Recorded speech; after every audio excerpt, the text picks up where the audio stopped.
Thank you so much. I can't tell you what a privilege it is to have 3 Booker Prize winners with us here at JLF Suneva Fushi, and I'm humbled to be sharing this platform with you.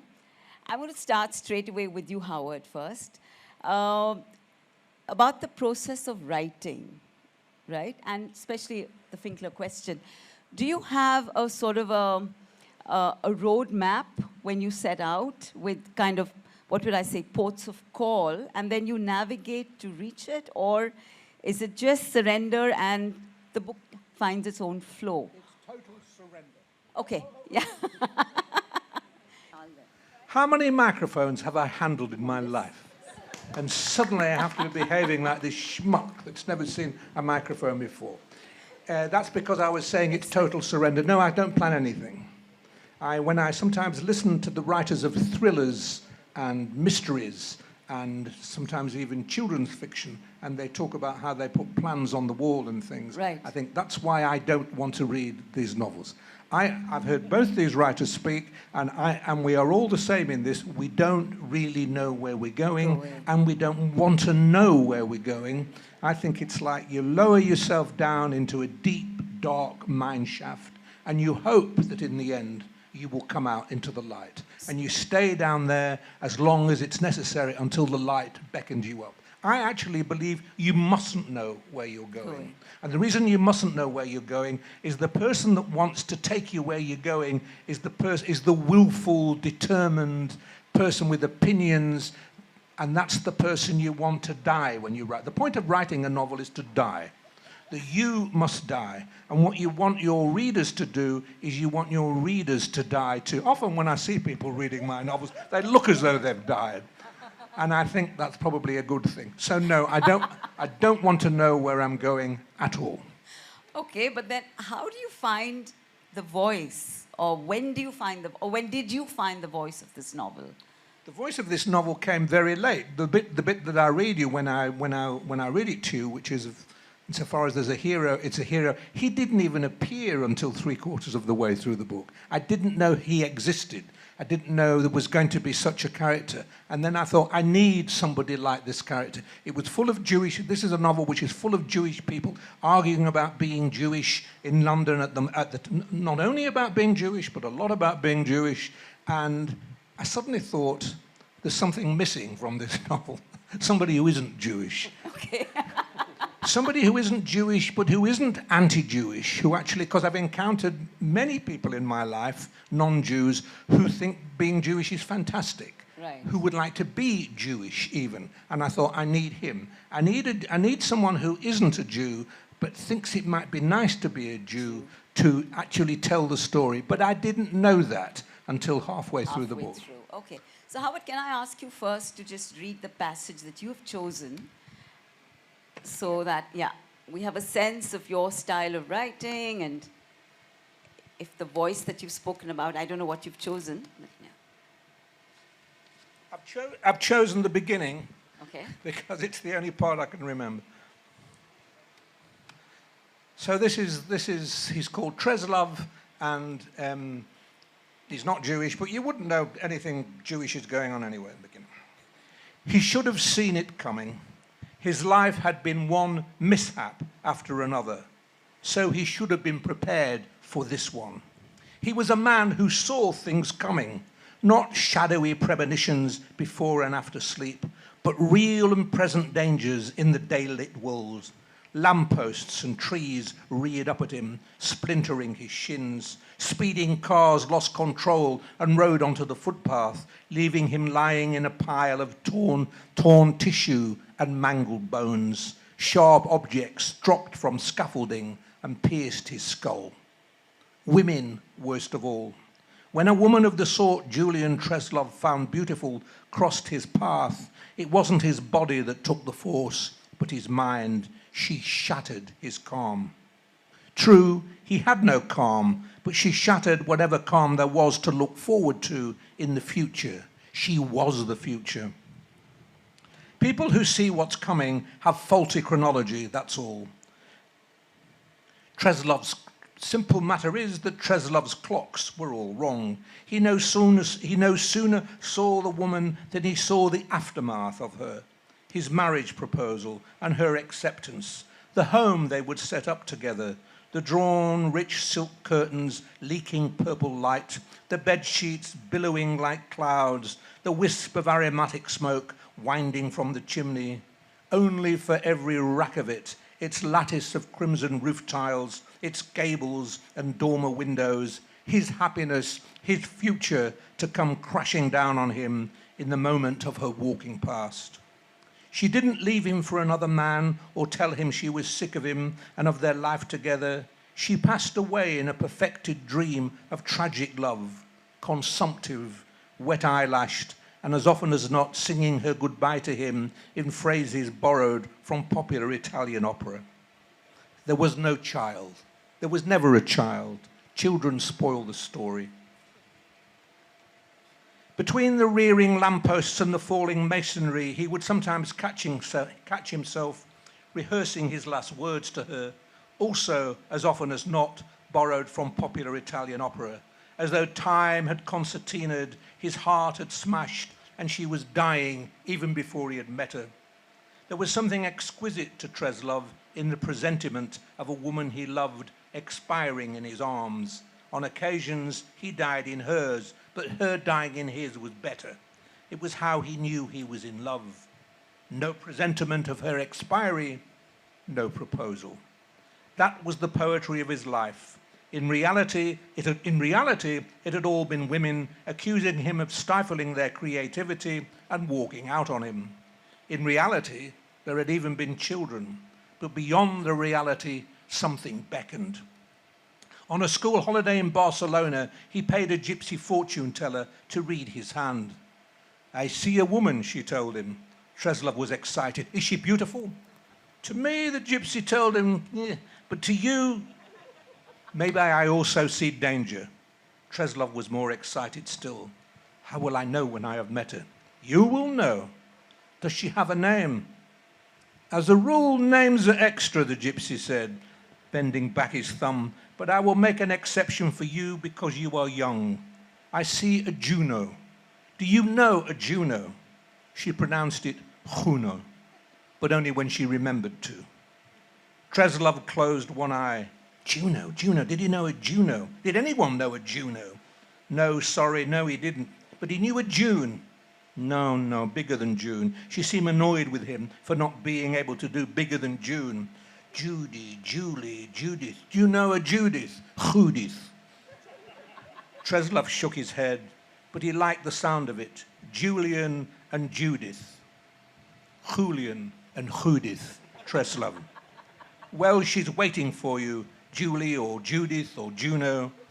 I do still see a Juno. Treslov closed his eyes. Juno. How long will she wait, he asked. As long as it takes you to find her. Treslov imagined himself searching the seven seas. You said you saw danger. How is she dangerous? He saw her rearing up at him with a knife to his throat. Addio, mio bella, addio. I did not say it was she who was dangerous, only that I saw danger. It might be you who is dangerous to her, or some other person who is dangerous to both of you. So should I avoid her, Treslov asked. She shuddered, a fortune-teller's shudder. You cannot avoid her. She was beautiful herself, at least in Treslov's eyes, emaciated and tragic, with gold hoop earrings and a trace, he thought, of a Birmingham accent. But for the accent, he would have been in love with her. Thank you, Howard. Damon, you started writing at the age of 18. And with this particular book, The Promise, you actually have shared with us that, you'd written a draft earlier, then you kept it aside, then you got into a film script, got back to this, and then the structure fell into place for you? What was your process here in The Promise? Yeah, not quite as neat as the picture you've painted. Yeah. Okay. In fact, I had not completed a first draft and probably would not have. because, as I expressed in the previous session, it's absolutely key for me to find the voice of the book, and I was not finding it. And because I was frustrated with that process, when somebody offered me the chance to do a couple of drafts of a film script, I took it. But I did not have a complete draft. I had about 20,000 words, maybe.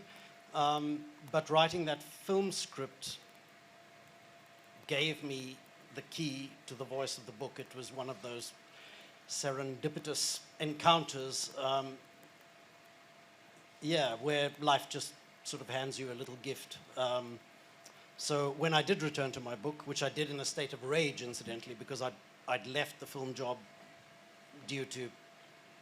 Oh, you didn't complete that? Okay. Well, I did 2 drafts, but the director of the movie and I did not get on, and I left in a fury. And in my state of fury, looking at my novel, I suddenly thought, I see another way for this narrative to work, and I started to play with it, and basically it had found its voice, and the book kind of became airborne, I guess. Yeah.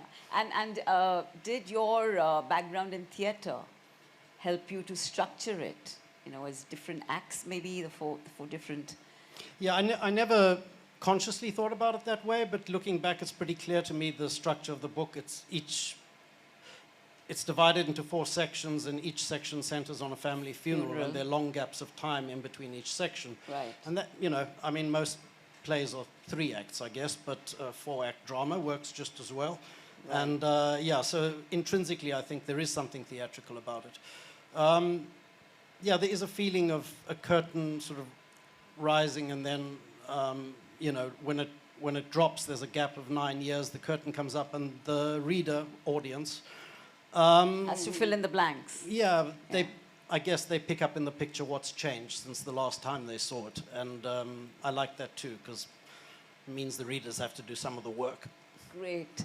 Damon, can I request you to read a passage that you've chosen? Yeah, I've really, just to keep myself entertained, I've chosen a passage that I've never read before. Okay.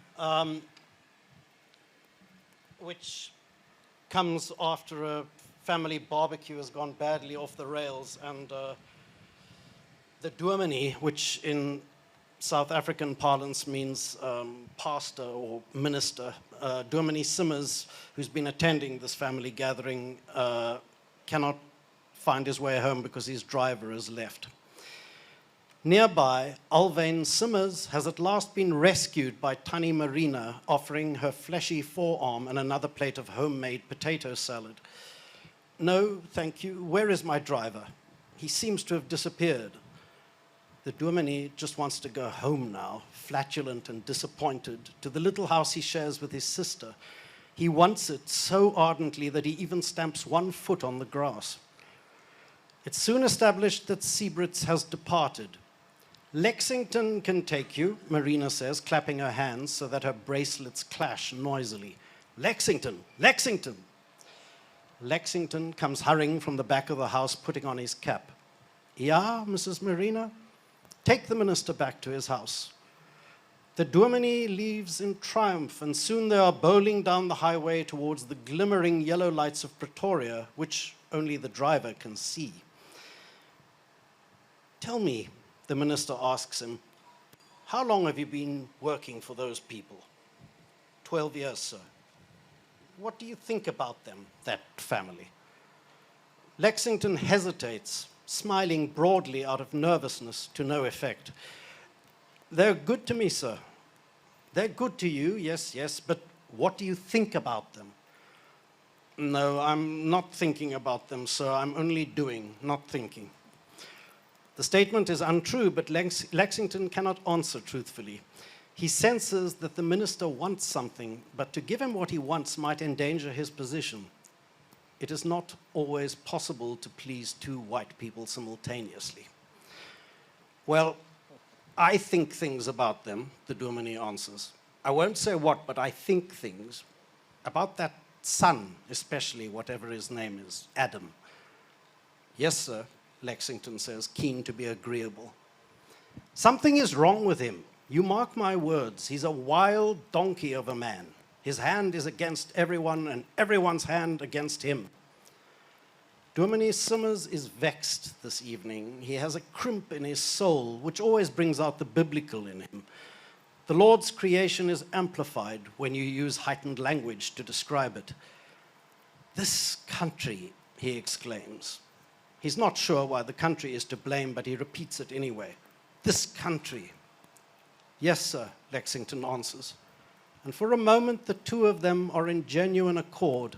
South Africa troubles them both, though for different reasons. Alwyn Simmers feels emotionally joined to his black compatriot. It seems to him that they are equals in God's eyes, although they should always sit on separate seats in the car. God decreed it so, just as he decreed that Rachel should die at the hour she died, and that her house should be filled with those who mourn her.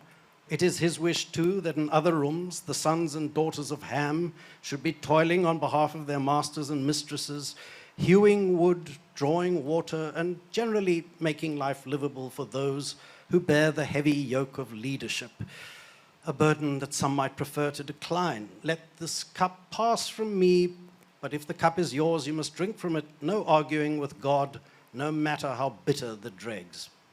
So I'll leave it there. Thank you.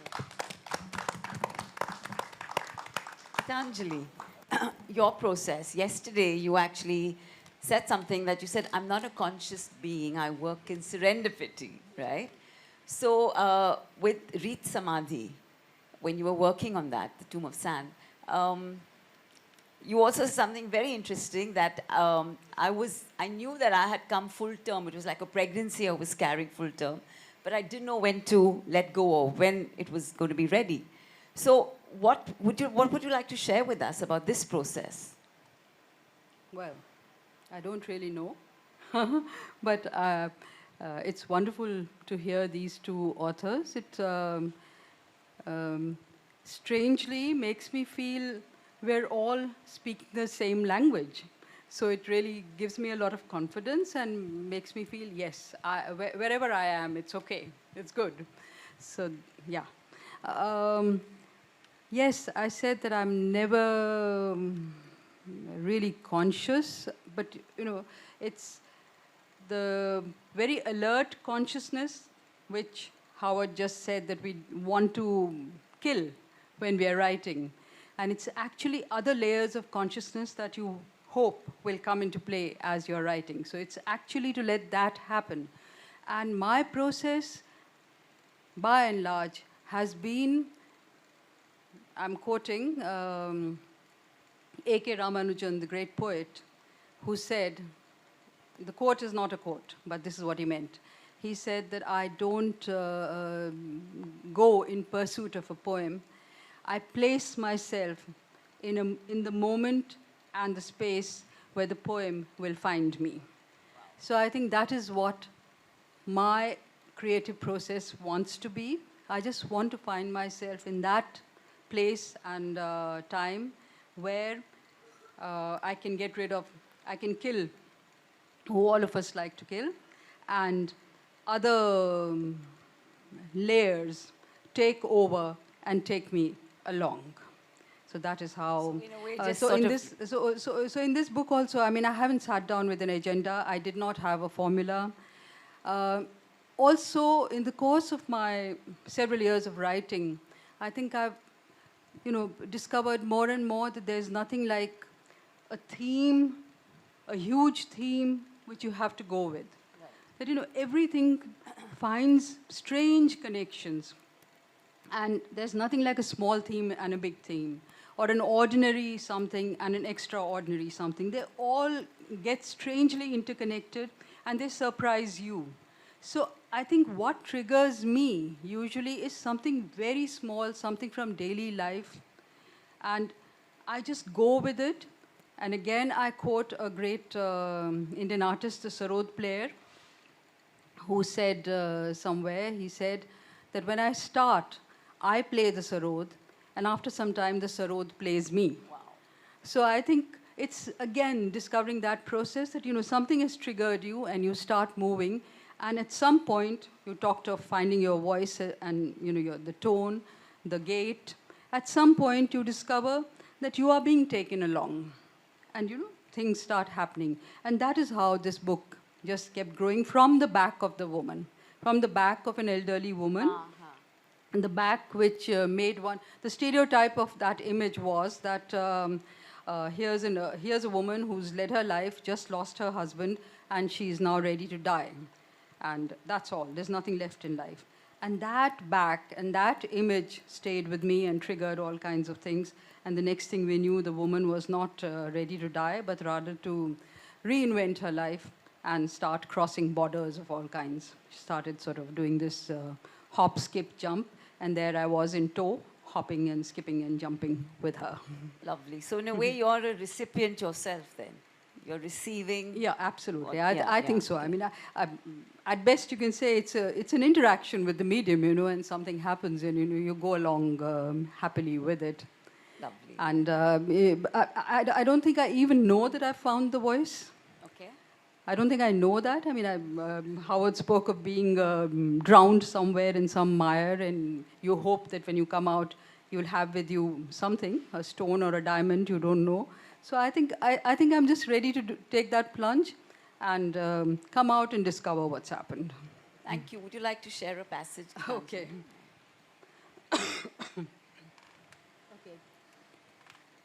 So this is a passage about the family because the setting of this book is largely the North Indian joint family. And it's about the daily bickerings that go on in families where they're all arguing about silly and small things. Sometimes those conflagrate into a big battle, the Mahabharata, and sometimes they just amount to nothing and it just goes on. So that's what I want to read out. Anything we say about the Mahabharata could also be said about families. They contain all that exists in the world, and whatever they don't contain does not exist. Not even in the imagination of a poet. That is, the gone astray terrorist, the hot-headed leftist, the female and the feminist, the everythingist and the opti-pessimist, all in the family or in the Mahabharata, whichever you prefer. The world is in the Mahabharata, the world is in the family, and thus the Mahabharata is in the family. The daily flare-ups, each one a Mahabharata. For this reason, every member of the family knows that what exists in me exists in no one else, and what does not exist in me has no call to exist. And that I have the brain, others have the money. And that everyone has taken advantage of me, so from now on, I won't do anything, let the rest of them do it. And that I am the most tender-hearted despite living far away, while you are right here, yet so completely inconsiderate. And I am always the giver and you are always the taker. And wow, your wheeling dealings are just because you're such a friendly soul. But if I do the same, I'm cold and calculating. When you are quiet, you are polite. But when I'm quiet, I'm wily. If you did it, it's good etiquette. If I do, it's fawning flattery. If you say it, it's candid. If I do, it's just rude. If I ask, it's obscene curiosity. When you do, it's sympathy. If I do it, it's for my own convenience. If you do it, you are most beneficent. If I do it, I'm being stingy. If you do it, you are being thrifty. If I'm quiet, I'm acting proud. If you are quiet, you feel bashful. I'm extremely secretive, but you are just reserved. And my fashions are for, whereas yours are cutting edge. And if I lose something, what's the big deal? But if you do, you've been robbed, woe is me. And if I do something, it amounts to nothing. But your merest intention of doing something amounts to actually doing it. That is, I'm what I've done, you are what you've thought. And what I said was scornful, but when you said it, it was just a joke. When I said my piece, I was being a show-off, but when you had your say, it was the unvarnished truth. And if I got it, I grabbed it, but if you got it, it was your right. And if I said it, I was deluded, but if you said it, you were just right. And when I get angry, I'm humorless. But when you do, it's self-respect. And when I went and did it, it was my duty, but when you did, it was big of you. And when I'm successful, I got help from you. But when you are unsuccessful, it was me who threw a spanner in the works. And if I get stuck, I'm a slacker. But if you get stuck, you blew your chances. And, oh yes, if I don't get it, I'm a moron. But if you don't, you're innocent. And oh yes, if you're enemies with me, I deserve it. But if I am with you, I'm jealous. And oh yes, if I did it, I'm self-serving. If you did, you're self-effacing. And if I don't do it, it's carelessness. But if you don't, it's helplessness. And however much I've done is not enough, and whatever little you did is plenty. And if my nose is crooked, it's ugly. And if your eye is crooked, it's artistic. And, oh yes, if I look good in a picture, the photographer was gifted. But if you look good, it's because you're beautiful. And, oh yes, if I'm fair, I look like a skinned quail. And if you are pale, you look like a foreigner. And if I'm dark, I'm Mr. Eggplant Head. Whereas when you do, black is beautiful. If I'm fat, I'm Tubby Tupkins. If you're fat, you're pleasingly plump. If I'm thin, I'm dry as a stick. If you're skinny, you're svelte and shapely. And if I turn on the AC, I'm decadent. But if you do, you suffer from delicate health. When I drink, I'm a drunk. When you drink, doctor's orders. If speak in English, I'm giving myself airs. If you do, you're educated. Oh, and if you need it, we are all one big family. But when I need it, you are separate and alone. If I'm polite, it's pretentious. If you are, it's pedigree. If I live by the fruits of my labor, I'm a crude drudge. But when you cling like a leech, it's a cultural custom. And yes, your work is the bee's knees, but mine's a hobby, if you please.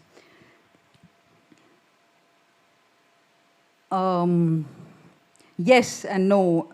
No and yes, me and you and me, and you and I, and Amma, and we did so much, and you were with her, but you didn't see, and the poor thing grew older, and she lay there and alone and didn't even know what she was doing, and she's even forgotten and inventing some imaginary names, and her memory is clearly affected, and everyone went running.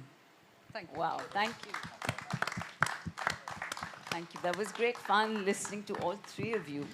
Howard, you know, there were one of our speakers that said that much of his writing is about trying to understand himself, right? So I just want to ask you, you shared with us earlier that you used to be this really shy Jewish boy, this almost self-deprecating. I still am this very shy Jewish boy. Of course.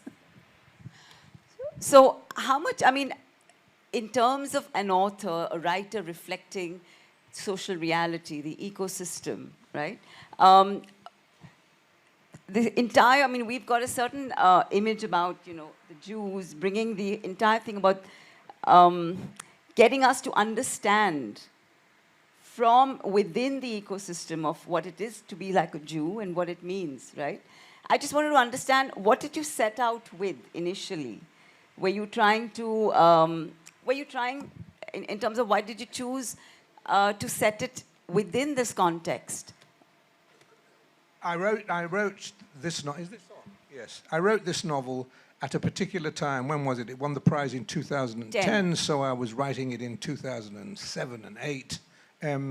It was a time when I felt something was happening to Jewish people in England. It's very much an England book, very much a London book too, actually, in which there was something in the air which I designated, I invent a group in this book called the Ashamed Jews. Right.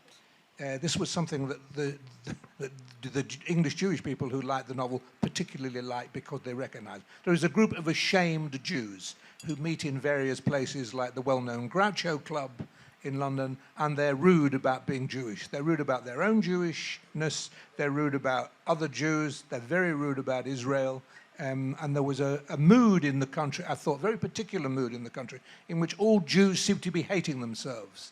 Jews often talk about being self-hating. It's a characteristic of being Jewish that you wonder if you're self-hating, that you call other Jews self-hating. That Jews should not like themselves, shouldn't come as a surprise, because people have been telling them what's nice about them for more than 2,000 years, and eventually some of that sticks. You think, that might be true. We indeed might not be very nice. But that can spread to a pathology, and I suppose insofar as I was in charge of anything in this book, it was that, to take a look at that pathology, to examine it from all sides. There are 3 men in this book. They're all tragic in one way or another. Treslov, the person I introduced, isn't Jewish, but would like to be Jewish and becomes more Jewish than all the others, because at least he's not ashamed. There's only one unashamed Jew in this novel, and he's not Jewish. And he's not. So I wanted him to be more generous about Jews than Jews could be, insofar as the book is about Jewishness. And it's not only about Jewishness, it's about being a man, it's about friendship, it's about loss, and so on. But insofar as it's about Jewishness, it's about Jews not being able to forgive themselves for something, and they're not sure what. So they pester themselves, they itch themselves as though Jewishness is a kind of scab on them, and they won't leave themselves alone. And I wanted to... It's not like that now, it's changed quite a lot. There is a different mood, I can't say in the world, but certainly in England, about being Jewish. So it's very much a book of its time in that sense. But anything that's of its time is also of all time. You're only going to write about all time when you write about a particular time. So it really was a book about, I suppose in the end, without being pretentious about it, it's an investigation of Jewishness, the Jewish soul, yes. And in the process of writing it, was there a shift in your perspective? Did you feel a little more compassionate towards your race, or were you ever part of the Ashamed Jews community? No. I like to think not, but yes. My being Jewish was all about taking no notice of it. I just grew up and took no notice of it. No, it's Jewish, fine. And when I wrote my first novel and it had Jewish themes, everybody was astonished. My parents said, but you're not interested in that. Right. And my friend said, you're not interested in that. And I looked at myself and I said, I'm not interested in that. So it was one of those things that crept up. And from that moment I thought, well, if I am interested in that, I will be properly interested in that and put myself to school in it. So I then did become, rather deliberately, more deliberately than maybe I should have been, a kind of a superficial scholar of things Jewish. But I don't think I was so much thinking about me as thinking about what do I need to know about all this? Where am I lacking in knowledge and honor and truth about this subject? So I went in pursuit of the subject. Whether I've ever gone in pursuit of me, I don't know. Sometimes I think I am the most solipsistic of writers. Other times I think I'm not there. But the minute a writer says, I am a solipsistic writer, it's begun. And the solipsism has started. And you want to hear me talk to you for 2 hours about how selfish I am and self-interested I am. I don't think this was a book, unlike some of my other novels, which are more self-regarding, I don't think this is that much of a self-regarding novel, actually. Okay, thank you. But all of you all talk about wounds, which, have maybe happened in the past, but they're still prevalent. I mean, Damon, set during South Africa, apartheid. So South Africa's got its independence now. It's supposedly not colonial anymore. And yet, you yourself were saying that the economic power is still in the hands of the white Africans, right? You are from Pretoria. You're from the race that has been in power. Did you feel a kind of a responsibility as an author to sort of reflect the social reality, or what were you thinking? I mean, again, did it creep up on you, like Howard said, the Jewish question crept up on him? Yeah. South African books inevitably are always read through a political lens, and this one has been no different. I understand why.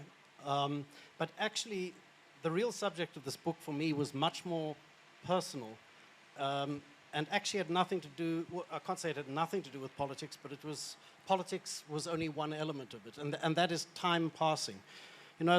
As I get older, I become more and more preoccupied with my own mortality, which is not unnatural, but looking back on your life, you can see how much has changed about you, your face, your body, your opinions, your morals. And, the structure of the book gave me the chance to look at how time is the medium of change. And framed like that, really, politics is just one more element of human life which changes. So I was interested in South African politics actually only to that extent. I think the weight of critical response has rested on the title and its implications, which are directly political, but it was not my primary motivation in writing the book. Okay. So you were actually looking at exploring family dynamics and... Yeah, I began with the family, and in fact, the strand of the book, which eventually gave it its title, was something that arrived long after I'd started writing. I was writing about this family and then drawing in various aspects of South Africa, as one does, but sitting with a friend one day, he told me this little family anecdote about how the black lady who'd worked for their family for decades and decades and who'd been promised a house and a piece of land by his mother, my friend's mother, on her deathbed, had to wait 30 years for that promise to be imperfectly fulfilled. And I thought, well, that's something I can stitch through the 4 separate sections of the book, something that recurs, which gives it a bit of continuity. But, thematically seems to have taken up a disproportionate amount of space. Great. Geetanjali, a lot of your novels are about the invisibility of women, right? Which is also here about, you talk about having a very weak spine and then you also get into the whole partition issue, which you were sharing that people said, why are you going there? So I just wanted to ask you that, has there been a closure? Or are these things still relevant? Because we do see an increasing divisiveness, intolerance globally. So again, finding that voice, placing this, where do you see your novel in reflecting, the social reality, not just in India, but globally? Well, that demands a very, very long answer. I'm not sure I'll be able to give it.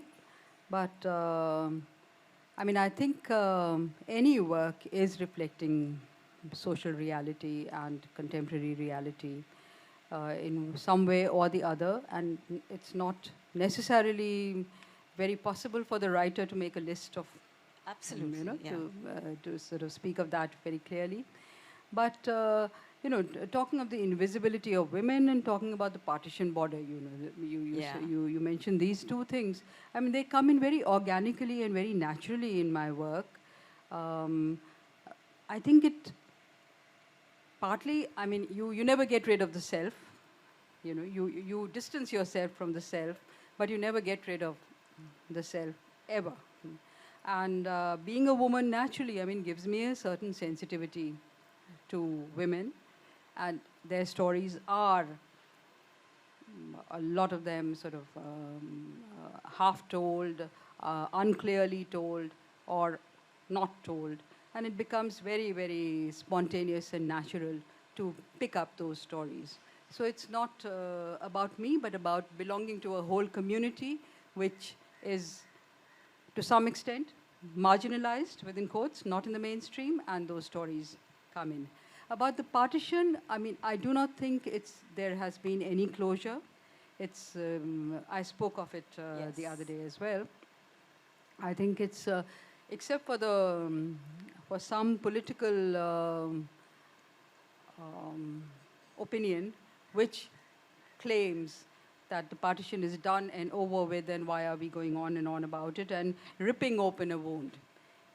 They say that, but I think that's utter nonsense. Because you're not ripping open a wound. There is an open wound there, which still has to heal. Yeah. And it's not being allowed to heal because the partition has not resolved what it set out to resolve.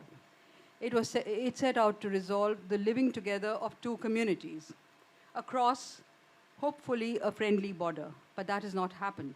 So the 2 communities are, in all sorts of new ways, still living with a lot of strife and, tension between them and discord between them and a lot of pain and agony out there.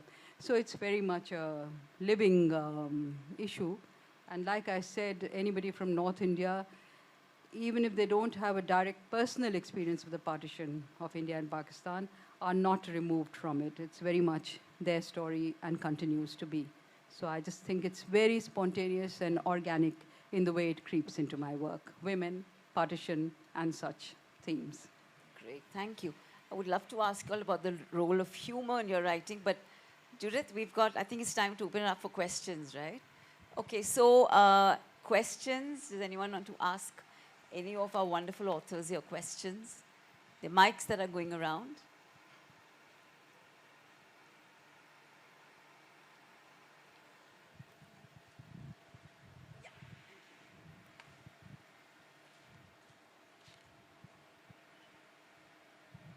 It's just wonderful to listen to all of you. I was curious for all of you, what does it take to have a creative burst of writing? Do you need quiet? Do you need peace? Do you need noise? Do you need to be shuttered off from everything? I'm just curious about what kinds of conditions do you find yourself being able to write? Well, I'll just give a very brief answer to that. I think we need all those things. And we need them at different times. So we need the solitude, we need the noise, we need to be in the center of things, but we need the distance and the solitude to be able to handle that noise and that being in the center of things. So really all those things, but ideally in the moment when we choose to have them. Yeah. Yeah, there's a lovely passage in Conrad's. No, it's not. It's a memoir of Conrad. I can't remember which memoir, and it describes what Joseph Conrad, what he was like when he was writing Nostromo. And for 3 years, he shut himself away in his office and wouldn't talk to his wife or his children. And the food had to be either pushed under the door or left outside. He could not bear to see anybody at all, couldn't bear to talk to his wife or his children. He talks about it as he was in this other world. He was in this world of Costaguana. He lived in Costaguana. He couldn't go out of Costaguana until the novel was finished. And I read that before I started writing, and I thought, this is thrilling. This is what it's going to be like. I will demand that my food be left outside my... But then after about 15 minutes, you get a bit lonely, and you like to talk to somebody. And that's when you realize you're not Joseph Conrad. That's one of the... I could say that there seems to me to be a distinction between a creative burst, as you put it, and the general daily slog of writing. Silence and seclusion are kind of necessary elements for the daily slog, but the sort of creative burst which occasionally graces one's psyche sort of comes when you have a very clear idea of how to resolve a particular moment or passage. And under those circumstances, actually, I can write wherever I am because the idea takes over and traffic noise or interruptions become secondary. But it's hardly ever like that.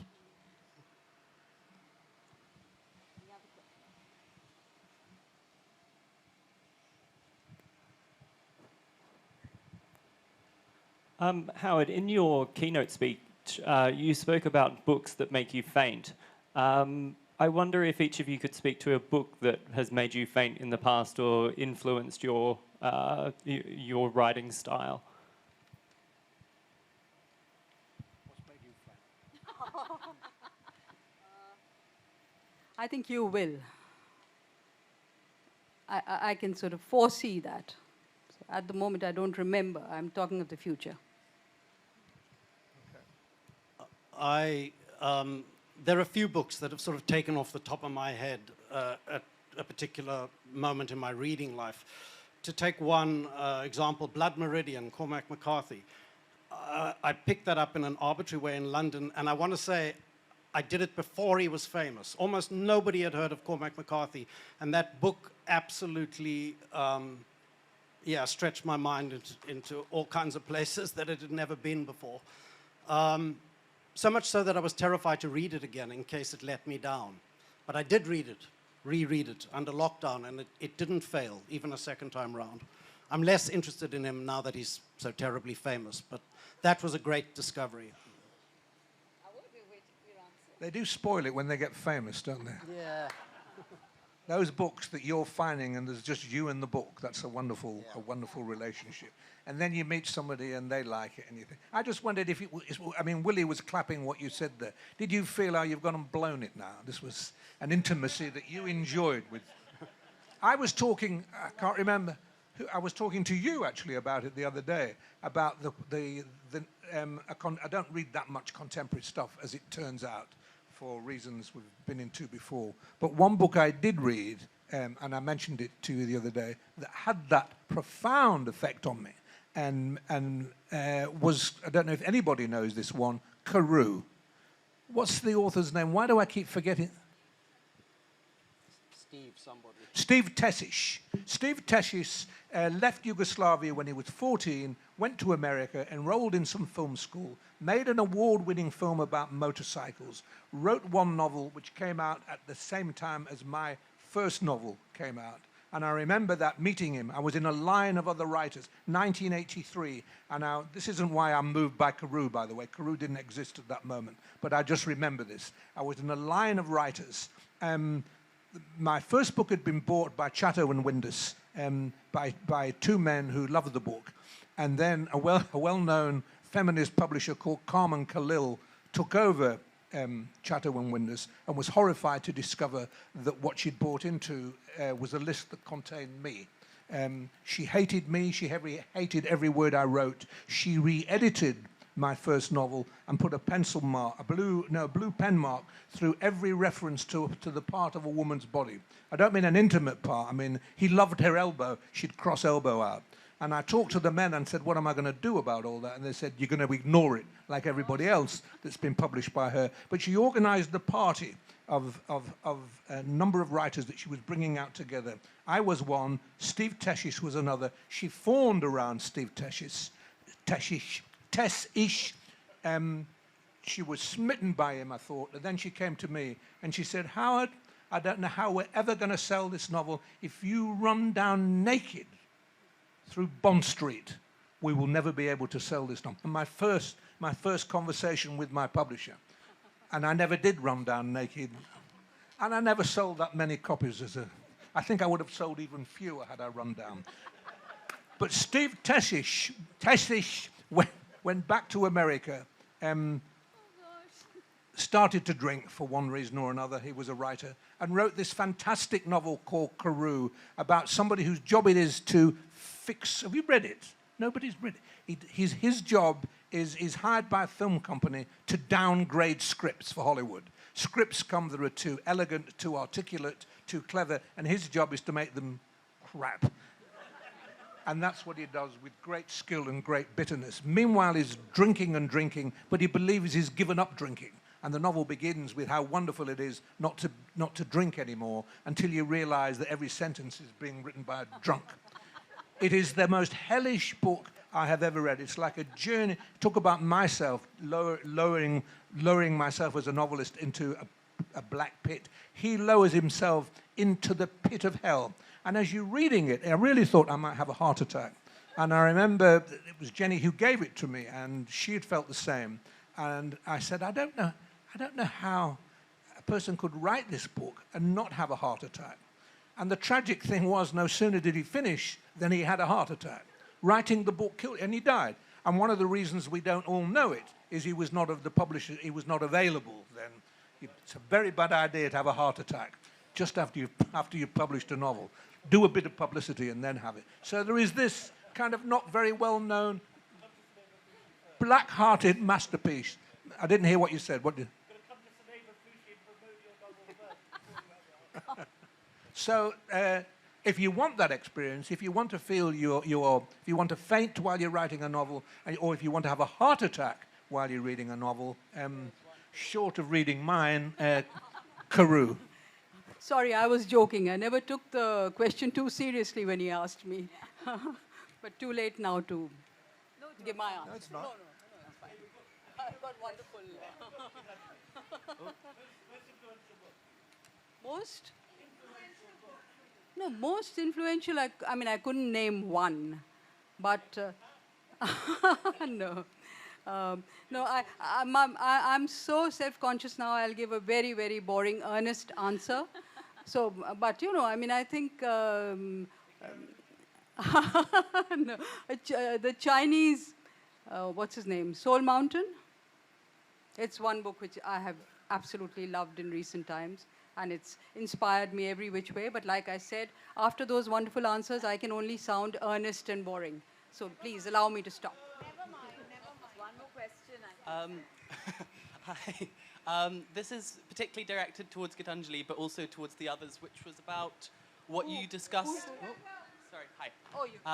Which is what you discussed about writing about open wounds and the kind of central themes of the novel being this kind of ever-present thing that is discussed in hushed corners without ever being directly pushed face on. And I was wondering how you went about tackling that, and how you know, how much, and also Howard mentioned about how much, you know, the particular place in time that you're writing about that open wound from determined how you wrote about it. So did you ever, you know, did present day politics ever make you rewrite whole sections or conversations that suddenly hit the news or anything like that? I mean, how did you go about facing the kind of core? Well, first of all, remember that I've spoken non-stop about being a writer, just living in serendipity, and also not being, not giving too much, not sort of going too much by what I'm very consciously conscious of. So my answer to you has to be very, very vague, right? But see, first of all, because I didn't set out to deal with it in any particular way, it just became something which was uncovering as I went along. And it is something which is very live. So I think the whole book, not just this, I mean, the whole book somehow, the moving energy in that is fluidity. Everything is just so mercurial, and you're always discovering, you're always trying to find it, and you're always exploring. So it just went on in that sort of way, and the things that mattered so much to me and to the people I felt sensitive towards were coming out in this mercurial, fluid way constantly in the book. The politics all round, certainly, I mean, I was also responding constantly to that. I was constantly responding to the present, whether I know it or not. It didn't make me rewrite chapters. And I couldn't possibly do a study and say that this is what, you know, the current scene made me do. But I know that the tinkering that I kept doing of the novel in writing all the subsequent drafts would have been growing with whatever I was experiencing subsequently. But about time, I mean, I also think, I'm sure the writers here will agree with me, I wonder. I think they would. A writer in some strange ways connected to the times, but also out of sync with the times. You know, because you go into your, once you've started something, you go into your own world. And you are sunk in there till you are ready, till something is ready to allow you to come out of that. So you are actually in some kind of time warp also, even as you are living in a very, very alive contemporary world. And that is doing something to you. But, you know, I often thought that, you know, when people say, well, you know, this is happening and what are you doing? So you can even feel guilty when something terrible is happening out there and you're actually stuck with something else which you had started 10 years ago and you are still with that. So I think this out of sync quality also, you know, guides you along, and you're actually constantly exploring. And I think one of the key words I would use is memory. I know I'm saying all sorts of things, huh? So you have to just distill from it some sense. But I think memory, you know, these are very, very alive things all around me, and they're not over and done with. So I think it's also very much a concern with memory, with constantly remembering what's happening, constantly noticing what's happening, and carrying on and on and on and on as long as you can. And yeah. Sorry, I couldn't do anything else. Yeah. Do you all want to add to that? Howard? Do you want to add to that? Only when you're talking about, was your phrase a gaping wound or something? Look, I mean, life is every human being it is his or her gaping wound. It is to be alive is to be hurt, frightened, terrified, uncertain. That's just the state of who we are. And the politics will give it, a political situation will give it a new coloration, but generally it doesn't very much change. And the difference, I suppose, between painters and writers and those who work in, say, social media or write political books, is that we are connected, whether we want to be or not, willy-nilly, with something beyond our time. Because the minute you write in language, you are writing in something that's been going on a long time. It's not fancy, I think, for me to say that when I write, Shakespeare is at my shoulder. He probably thinks every word I write is crap, but he's at my shoulder nonetheless, breathing down my speech. His words are in my ear. Painters must feel the same. If you paint, you make a mark, and that's Titian. You make a mark, and that's Courbet. There's nothing you can do about it. And that's not to say we are universalists. It's just to say that we are in touch with something which is both of the moment and both beyond the moment. And that's what takes you beyond the moment. And that's why sometimes we feel very precious about what we do, because we feel maybe we shouldn't, but we feel charged with keeping this fragile vessel, which we call humanity, civilization, a history of feeling, afloat. We're keeping it afloat, I hope. I can't better those answers, so I'll stay silent. Well, I know we're tight for time. I wonder if you could tell us something about your relationship with non-fiction.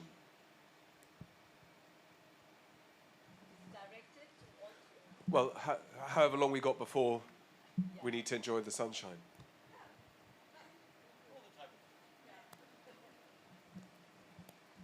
I mean, do you read non-fiction? Does it influence your work? Is it something that you seek out? Novelists, I mean, I'm just interested in these two hemispheres, that no one would ever ask a non-fiction author, how do they write?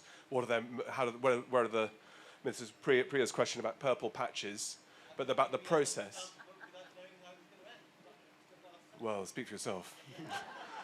But I just wonder how such august novelists, each of you, would, do you read non-fiction? Does it influence how you write? What are your tastes? That'd be really interesting to hear. I'll kick it off. I tell myself that I'm really interested in, and the sad truth is, as I'm getting older, I am reading less of anything.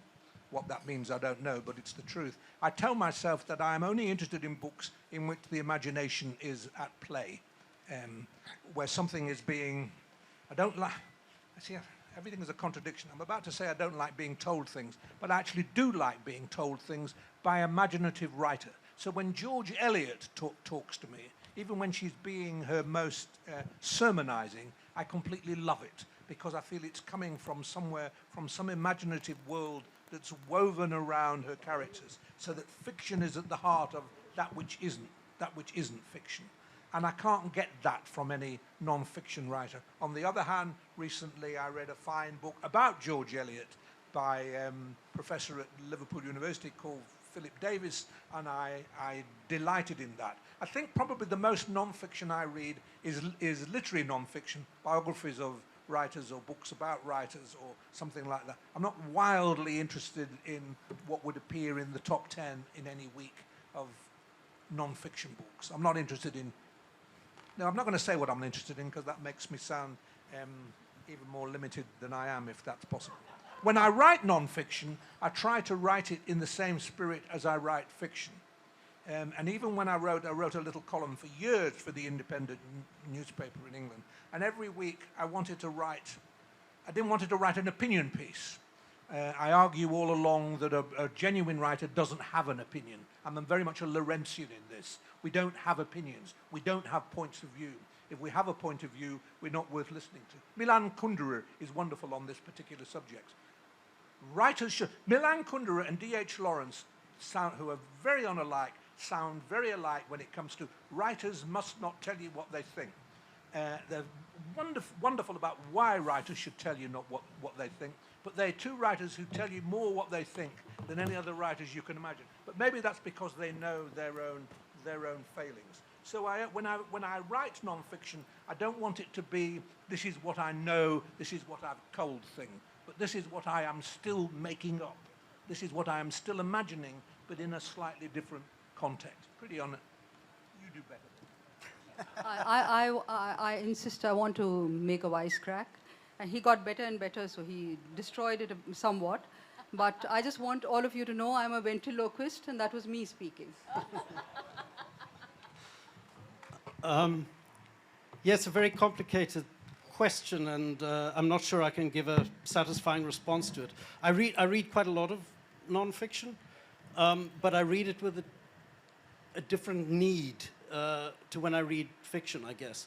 So as simply and crudely as I can put it, I guess I read non-fiction to know the facts of how the world works, but I would turn to fiction for how it feels to be alive, to be a human. I would read non-fiction for information, but I would read a book of, I would read a novel because of the sense that it brings you into a close encounter with another mind, another sensibility, and there's a real and almost unique pleasure in that encounter. You're rubbing minds with somebody else who may be long dead, but present in the room through the words. And yeah, there's a certain magic. You know, I remember a moment. Well, let me leave that moment. But let me say one of the. No. It's. I'll give you another. Oh, stop! It's not.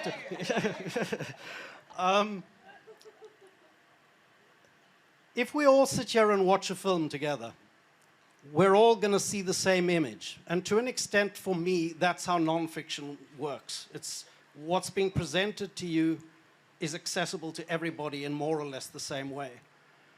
If you read fiction, the images that unfold in your head are unique to you, as unique as a fingerprint in a way. You're making the picture in your mind, and the way you allow a particular metaphor to flower in your consciousness is yours. And for me, that's something that can't be replaced. And it's one reason why I don't feel especially threatened by artificial intelligence scripting novels in the future. I'll always be looking for the human-generated novels, not the ones written by machines.